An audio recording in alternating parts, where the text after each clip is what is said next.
રામની જય, સીતારામની જય. જો આ ધનુષ કોડી કે જ્યાં ભગવાન શ્રી રામ શ્રીલંકા જવા માટે જે પુલ બાંધાયો હતો અને જે નીલ અને નળે પથ્થર નાખીને બાંધ્યો હતો તે આ રામ સેતુ. અને શ્રીલંકા જુઓ આ સામે દેખાય છે. અને બીજું કે જ્યારે ભગવાન જવાના હતા તે વખત સમુદ્ર ખૂબ જ તુફાનમાં હતો. રામ ભગવાને પ્રાર્થના કરી સમુદ્રને અને તેથી સમુદ્ર સ્થિર થયા અને નળ નીલે એક પથ્થર નાખ્યો, તે છતાં પણ પથ્થર તરતો રહ્યો, એનો પુલ બંધાય એવું નહોતું.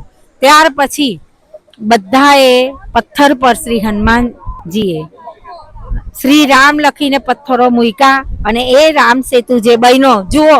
અને આ સામે છે ને રાત્રે દેખાય લાઈટ શ્રીલંકાની, આ શ્રીલંકા છે સામે. અને આ રામ સેતુ જે શ્રી રામ ભગવાને બનાવ્યો હતો.